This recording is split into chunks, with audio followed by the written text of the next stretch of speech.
자, 일단 제목 잘 보셨죠? 선생님과 소통은 대학을 바꾸지만 부모와의 소통은 인생을 바꾼다. 자, 1부를 시작하는데요. 선생님과 소통, 대학 바꾼다. 예, 맞는 것 같습니다. 현실적으로 지금 현재 세특의 중요성이 정말 많이 대두되고 있잖아요. 그리고 이제 각 학교별로 세특에 대한 부분, 외부 강의 또는 학교 선생님들의 강의가 많아지고 있습니다. 왜냐하면 자소서가 폐지됨으로 인해서 또는 이제 지금 현재는 아니지만요. 몇몇 대학은 일단은 비교과도 같이 본다고 하죠. 현재 비교과는 인성적인 부분에서 출석이나 봉사 부분을 좀 많이 본다고는 되어 있는데요. 지금 해가 바뀌면 바뀔수록 서울대학교를 비롯해서도 2년 뒤부터는 세특 부분을 많이 본다고 했죠. 비교과 활동을요. 이런 부분 때문에 세특의 중요성이 정말 커지고 있습니다. 이때 우리 학생들 학교 내에서 우리 선생님과 어떠한 관계를 가져야 되는지 한번 보도록 하겠습니다. 자, 1장 시작해 보도록 하겠습니다. 선생님과의 소통. 2021년 학교생활기록부 기재 요령을 보시게 되면요. 소통해야 될 대상이 누구와 소통해야 된다 확인하실 수 있습니다. 생기부 각 항목별 내용과 소통 대상인데요. 여기서 진로 활동의 경우 상세 내용을 보면요. 학급 담임 교사 외 상담 교사, 교과 담당 교사, 진로 전담 교사의 상담 및 관찰 평가 내용을 기재할 수 있다고 되어 있습니다. 자, 지금 화면에 보이는 부분에서 빨간 글씨가 바로 어떤 분들과 소통해야 되는지 볼 수 있는 부분입니다. 자, 출결사항, 특기사항, 학급 담임 교사 잘 보이시죠? 그리고 창의적 체험활동에서는요. 자율활동, 진로활동, 동아리활동이 있는데요. 이 역시 자율활동과 진로활동은 학급 담임 교사 또는 진로활동에서는 학급 담임교사에 조금 전에 말씀드렸던 상담교사라든지 교과 담당교사, 진로 전담교사 충분히 어필하셔도 됩니다. 그리고 동아리 활동은 말 그대로 동아리 담당 교사가 되겠죠. 그리고 교과 학습 발달 사항에서 과목별 세부 능력 및 특기 사항은 교과 담당 교사, 개인별 세부 능력 및 특기 사항은 학급 담임 교사, 독서 사항은 교과 담당 교사와 학급 담임 교사, 그리고 마지막 행특이죠. 우리 담임 교사가 작성해 주게 되어 있다는 점 꼭 확인해 주셨으면 좋겠습니다. 결국은 따져보면 모든 교사와 친하게 지내야 되고 모든 교사와 소통을 잘 해야 된다는 부분 아실 수 있을 겁니다. 자, 이렇듯 학교생활기록부의 서술력 하면은요. 교사가 직접 관찰, 평가한 내용이라고 하는데요. 구체적으로 보면 총 5가지로 나누어집니다. 그 첫 번째가 수업 산출물, 두 번째가 동료평가서, 세 번째가 자기평가서, 네 번째가 소감문, 다섯 번째가 독후감입니다. 자, 이런 경우 잘 보시게 되면요. 아래쪽에 2020년 5가지 사항과 비교했을 때 달라진 점이 바로 이제 별이 5개 표시해 드렸잖아요. 바로 수업 산출물입니다. 2020년 작년까지만 하더라도 수행평가 결과물이 주된 그러니까 이제 우리 선생님들이 판단하는 내용이었습니다. 하지만 올해 2021년도부터는요. 수업 산출물에 수행평가 결과물을 포함하고 우리 학생들이 작성해서 내는 보고서라든지 탐구 내용이라든지 토론 내용이라든지 아니면 서술한 부분이라든지 아니면 본인이 수업 중에 보고 배운 느낌들을 작성해서 내는 이 모든 것들을 전부 다 확인할 수 있다는 겁니다. 결국은 이제 이 우리 학생이 아무리 잘 작성해서 내더라도 우리 학교에서는요. 그 한 가지 내용만을 가지고 기록해 주는 것이 아니라 바로 누가 기록이라고 하죠. 종합적으로 또는 이제 한 학기 동안 우리 학생들이 제출한 과제물 또는 교사가 확인한 사항들을 기록해 준다는 것 꼭 명심해 주시면서 한 시간뿐만이 아니라 1학기 또는 한 학년 종합적으로 따지면 우리가 모두 졸업하기 전까지 사항을 전체적으로 다 볼 수 있다는 것 꼭 명심해 주셨으면 좋겠습니다. 자, 그런데 여기서 잘 보시게 되면요. 이 5가지 중에서 소감문, 독후감 이 부분은 좀 쉽게 알 수 있잖아요. 특히 우리 수업이 끝나게 되면 소감문을 작성하게 되어 있는데요. 제가 학생들한테 꼭 이야기해 주는 부분이 있습니다. 소감문을 작성하실 때 꼭 보는 항목이 있죠. 본인 이름을 적는지 안 적는지 먼저 확인해 주셨으면 좋겠습니다. 본인 이름이 들어간다면 말 그대로 어떻게 해요?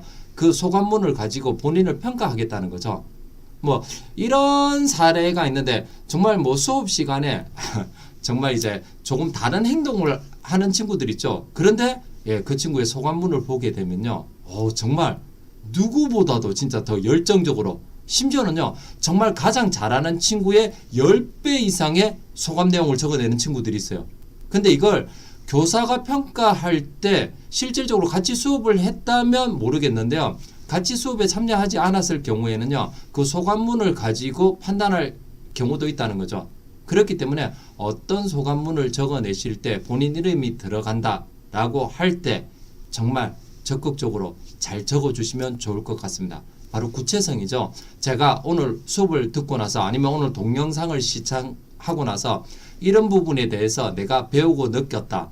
단 여기서 멈추는 부분이 아니라 특히 어떤 내용 중에 만약에 10단락으로 나누게 된다면 이 중에서 뭐 세 번째 부분이 나에게 정말 와닿았다. 이런 부분에 대해서 좀 더 나는 심화도 하고 싶어지고 연구도 하고 싶어지고 조사도 해보고 싶어진다. 그리고 해서 나는 앞으로 어떠한 부분을 할 거라고 이야기한다는 거죠. 그런 부분을 충분히 소감문에 적고 나서 나중에 교사와 또 소통하죠. 쌤, 저 이 수업을 끝나고 아니면 이 영상 시청이 끝나고 나서 이런 부분에 대해서 정말 호기심이 생겼어요. 그래서 제가 이 부분에 좀 더 연구를 하거나 조사를 해도 될까요? 라고 했을 때 학교 선생님이 충분히 그거 괜찮은 생각이네 라고 했다면 그 결과물을 가져다 낸다면 분명히 적어주지 않을까요? 이런 부분 좀 더 잘 확인해 주시면 좋을 것 같습니다. 독후감은 말 그대로 우리가 책을 읽고 작성해 내는 부분을 생각해 주시면 될 것 같습니다. 자, 그렇다면 여기서 동료평가서, 자기평가서가 좀 어색한 부분이 있을 겁니다. 왜? 저런 부분을 진짜 학교에서 봤나? 동료평가서는 뭘까? 자기평가서는 뭘까? 이렇게 생각하시는 분들이 계시죠. 말 그대로 자기평가서는 자기 스스로 수업에 참여한 부분이나 탐구 내용을 평가하는 것이고요. 동료평가서의 경우는요. 수업 중 친구의 발표를 모두 다 평가하는, 자, 한 친구가 이제 앞에서 발표하잖아요. 그 친구의 모습 또는 그 친구의 주제가 어떻게 되는지, 그 친구가 잘한 부분은 어떤 부분이고 못한 부분은 어떤 부분인지 이런 것들을 평가하는 활동이 있을 겁니다. 이런 부분에서 동료평가서가 사용되고요. 또는 이런 부분이 있죠. 팀 프로젝트 할 때 A라는 팀과 B라는 팀 서로 또 평가를 하게 되죠. 이런 이제 동료평가서를 말하는 겁니다. 근데 실제로 학교 현장에서 보게 되면요. 아마 이 동료평가서는 대학으로 비교하게 되면 대학에서는 거의 다 이제 같이 팀 프로젝트를 하거나 아니면 PBL, 문제중심 학습이라고 하죠. 이런 부분이 끝나면 전체 다 동료평가서를 받습니다. 자기평가서도 내지만요. 하지만 고등학교 부분에서는요. 미비하게 제출을 받고 있습니다. 오히려 근데 동료평가서를 제출받는 학교에서도 실질적으로 보게 되면요. 동료평가서를 통해서 자, 한 친구가 발표를 했잖아요. 어떤 주제를 가지고 발표가 끝났다면 그 주제에 대해서 본인이 정말 열심히 들었다면 평가해 줄 부분이 많겠죠. 예를 들어서 이 친구가 잘한 점이 무엇이다. 부족한 점이 무엇이다. 자, 이 친구의 수정 보완할 점이 무엇이다. 뭐 태도 부분이 아니고요. 주제에서 본인이 아는 부분을 좀 더 어필해 주는 거죠. 자, 이런 부분에서 학교 선생님들이 제출한 학생. 그러니까 나는 상대를 평가하려고 냈는데요. 실질적으로는 그 친구가 작성한 태도 및 역량을 본다는 점. 이런 부분도 한번 참고해 주시면 좋을 것 같습니다. 그렇다면 다시 한번 더 자기평가서가 더 중요할 건데요. 자기평가서를 보게 되면요. 총 제가 일단 현재 파악하기로는 두 가지 정도로 좀 파악해 볼 수 있었습니다. 바로 보고서형과 과목형이 있는데요. 한 가지 과목형은 우리가 보통 보면 과목 중에 암기형 과목이 있죠. 그리고 이제 탐구형 과목이 있죠. 이렇게 나눠볼 수 있는데요. 보고서형에는 대부분 다 이제 이렇게 들어가요. 뭐 주제, 그러니까 내가 이 주제를 선정한 이유, 그리고 계획이 어떻게 된다, 그리고 학교 선생님의 피드백, 그리고 실행을 하게 되겠죠. 그리고 결과가 나오고 마지막 가장 중요한 배우고 느낀 점.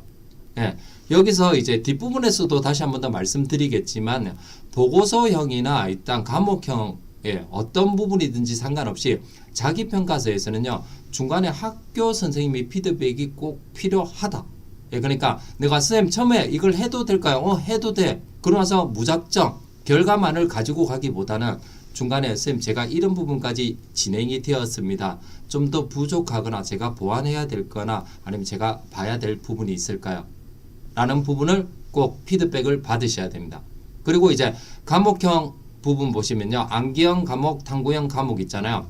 암기형 같은 경우에는 말 그대로 외우는 부분에 좀 집중되어 있잖아요. 그리고 조금만 시간을 투자하면 좀 더 활동할 수 있는 부분이잖아요. 이런 부분에서는 이제 어떤 과목에서 내가 이제 관심 분야가 어떤 부분이다. 전공성을 어필해도 되고요. 그래서 참여한 내용은 이것이고 수업 중에서 관심 있었던 부분은 어떤 부분인지 그리고 내가 이 이후에 자기주도적으로 어떻게 좀 더 연구하거나 탐구해야 되겠다. 이런 부분들을 나타내 주시면 되고요.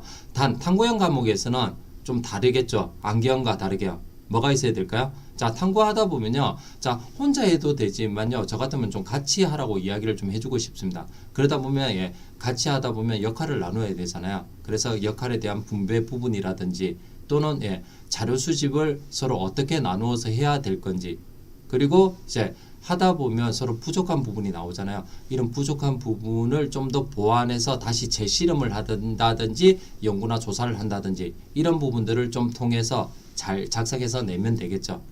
이런 부분이 자기평가서와 동료평가서의 차이점이라고 볼 수 있을 것 같습니다. 자, 그렇다면 이렇게 우리가 자기평가서 또는 동료평가서, 뭐 독후감, 소감문 이런 것들 다 작성해서 내잖아요. 우리 선생님들은 어떻게 평가를 할까요? 자, 첫 번째요. 사실을 근거한다는 점 꼭 명심해 주시기 바랍니다. 그냥 보지 않고 판단하는 게 아니고요. 아마 계속 이야기하는 부분이 교사와 직접 관찰하고 함께한 부분이라고 되어 있을 겁니다. 그렇기 때문에 사실적으로 세특에 기록해 준다는 점 꼭 명심해 주시고요. 두 번째 같은 경우는요. 나의 성장 과정이에요. 그냥 이 친구가 변한 부분 있잖아요. 근데 보통 보면 참 변화를 주기는 참 힘든 것 같아요. 그래서 제가 이제 학교 현장이나 아니면 상담을 할 때 꼭 두 글자, 한 가지 이제 단어로 팁을 주는데요. 바로 계기라는 부분입니다. 자, 우리 계기 만드는 날이 언제가 가장 좋을까요?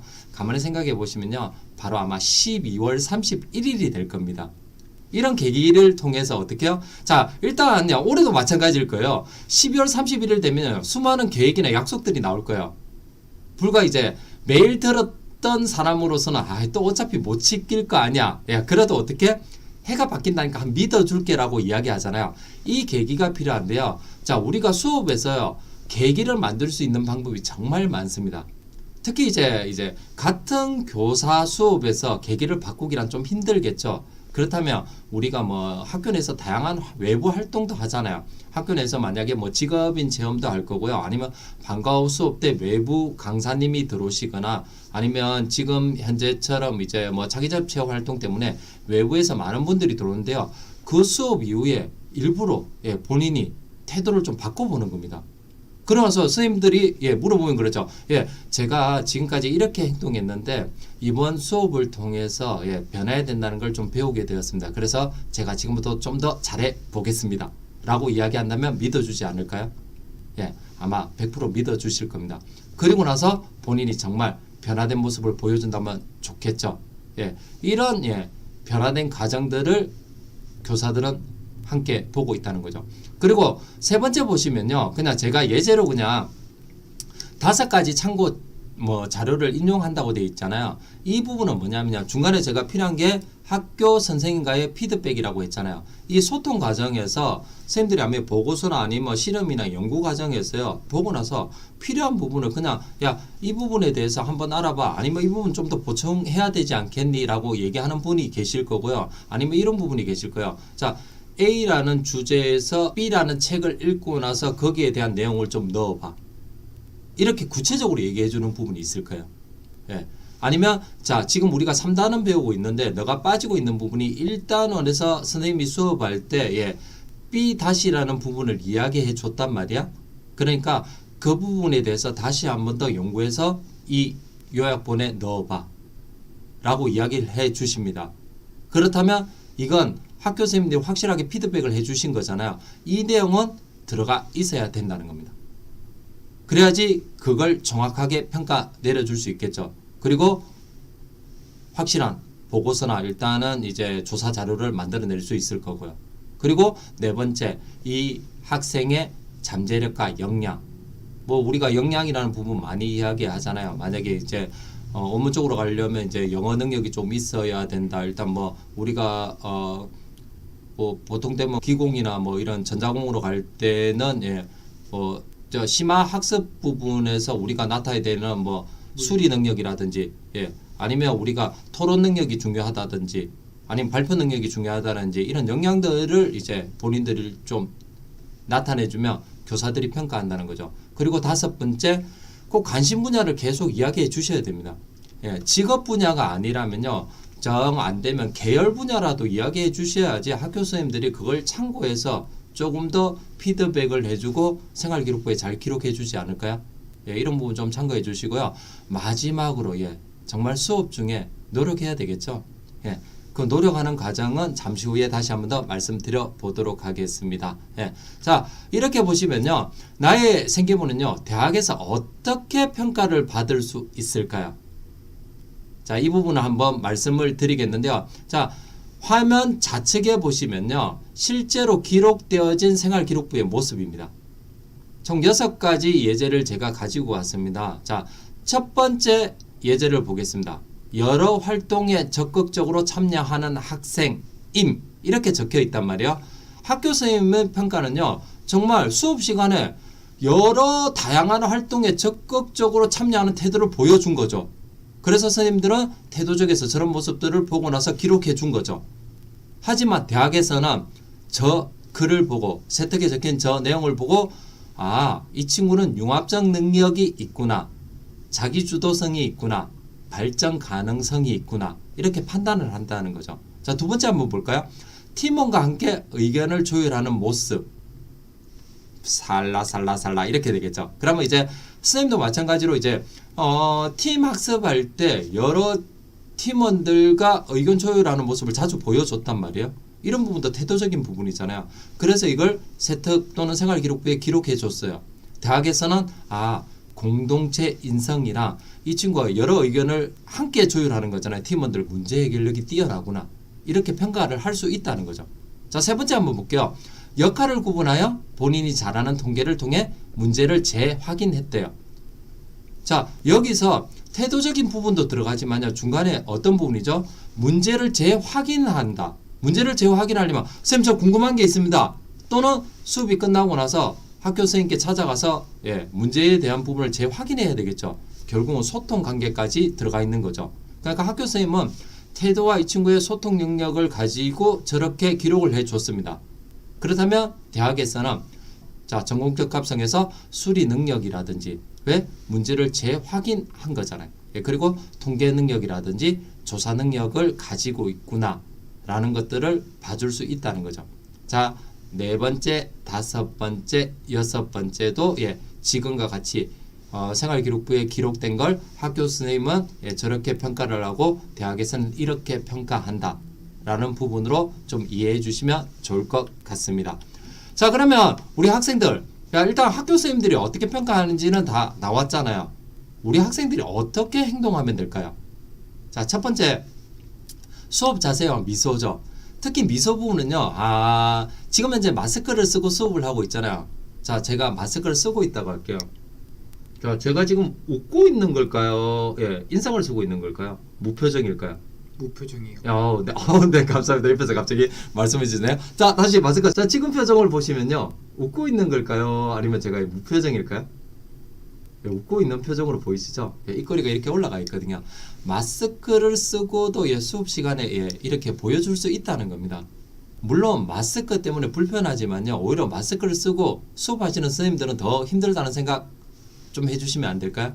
예, 정말 웃으면서 두 번째 같이 들어갈게요. 이렇게 해주는 거죠. 학교 선생님의 이야기가 끝났을 때 예, 이렇게 해주는 거죠. 예. 그러고 보니까 참 재밌던 기억이 있는 것 같아요. 벌써 한 3년 전, 4년 전인 것 같은데요.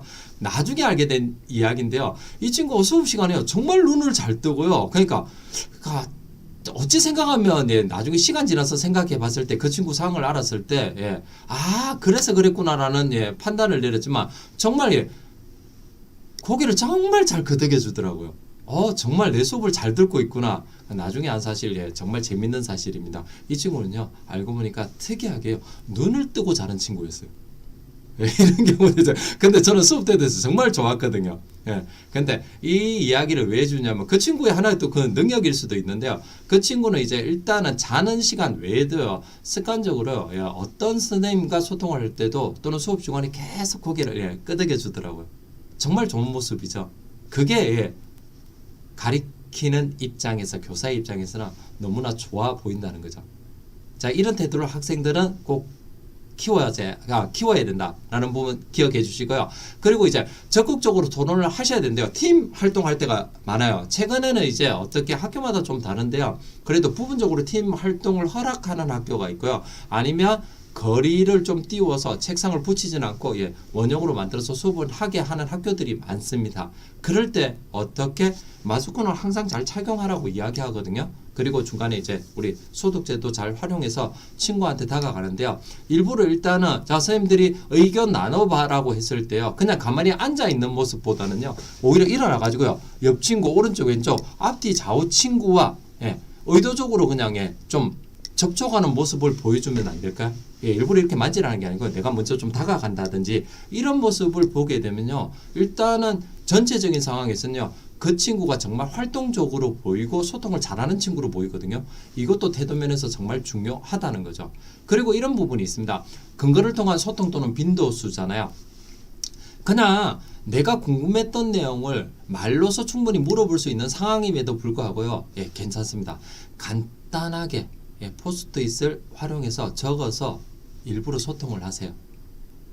그리고 수업 시간이 끝나서 좀 더 궁금한 부분이 있다면 학교 교무실로 언제든지 문을 두드리세요.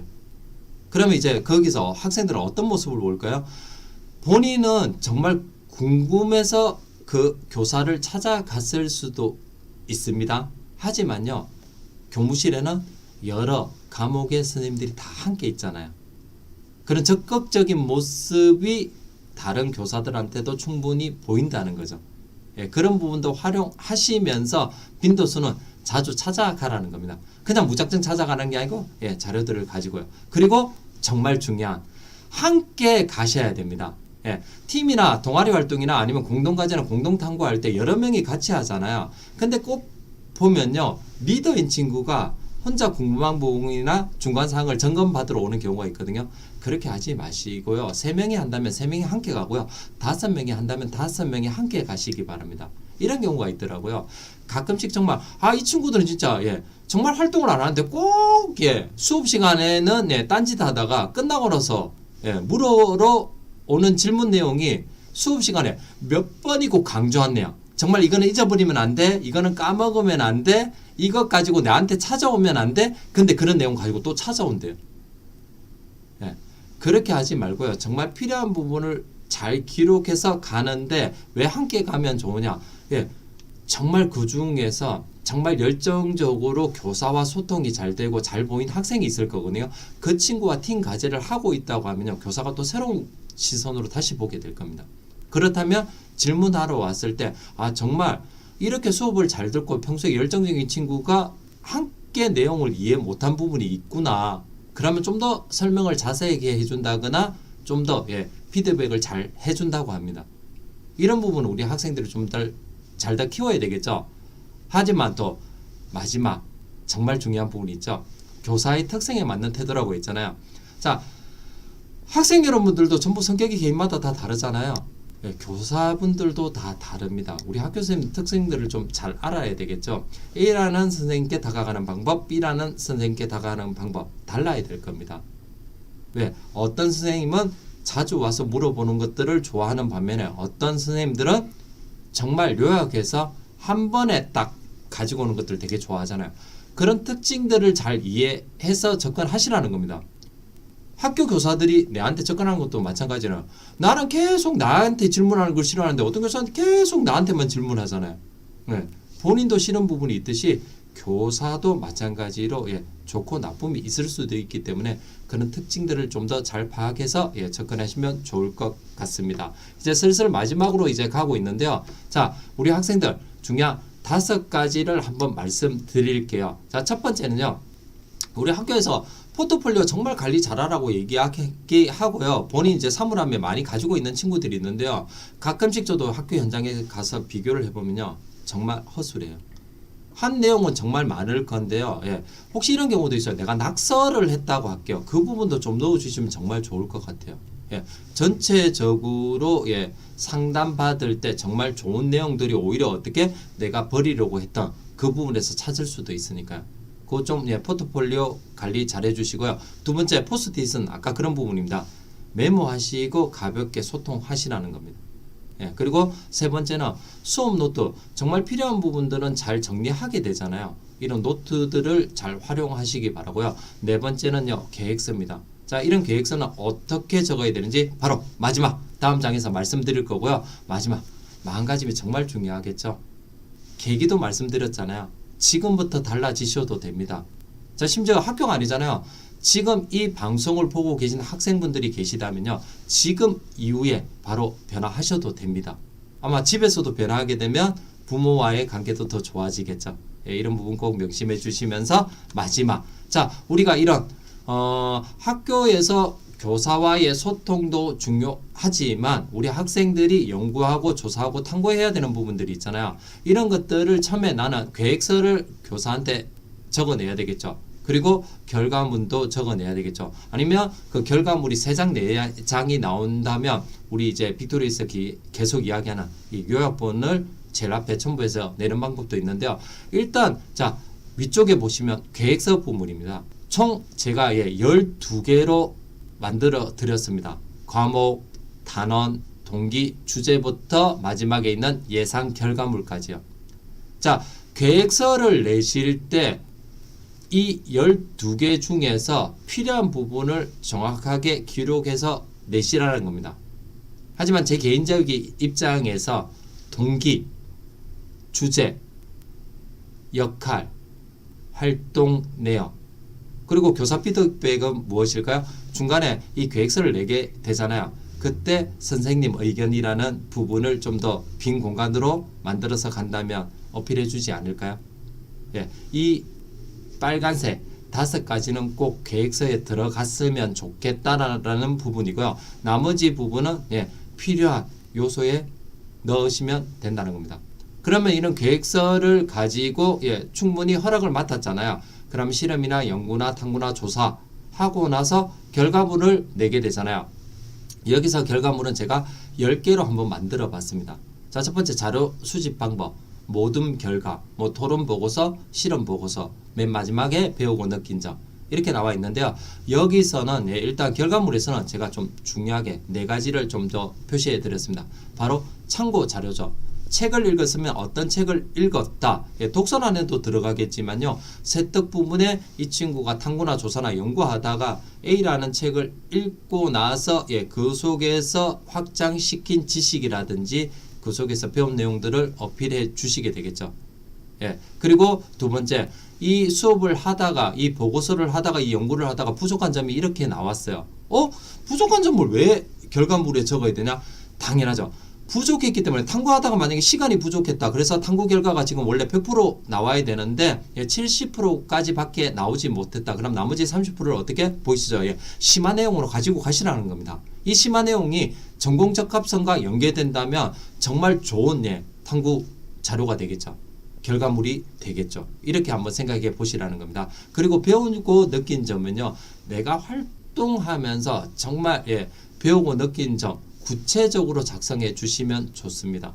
자, 그래서 계획서에서는 13가지 중에서 일단 저 4개를 가지고 결과물에 내야 된다. 물론 이렇게 결과물을 내실 때 주의할 점 말씀드릴게요. 앞에 있는 계획서에서 동기라든지 주제라든지 역할이라든지 활동 내용 이 부분은 당연히 들어가 있어야 됩니다. 이 부분과 더불어 결과물에서 저 4개는 꼭 들어가야 된다. 이런 부분으로 좀 볼 수 있을 것 같습니다. 저 오해 소지가 있는데요. 결과물 한번 하나만 더 말씀드릴게요. 결과물 보면 자료 수집 방법과 모든 결과 다음에요. 토론 보고서, 실험 보고서, 조사 내용, 보고서 내용이 있잖아요. 이 네 개를 다 하라는 게 아니고요. 어떤 주제에 따라서 토론 보고서가 나올 수도 있을 거고요. 어떤 주제에 따라서 실험 보고서가 나올 수도 있을 거고, 조사 내용이 나올 수도 있을 거고요. 아니면 정말 완벽한 하나의 보고서 내용이 나올 수도 있을 건데요. 저 네 개 중에서는 하나만 하시면 됩니다. 예, 이런 부분 좀 더 활용하셔 가지고요. 우리 학생들 잊지 마세요.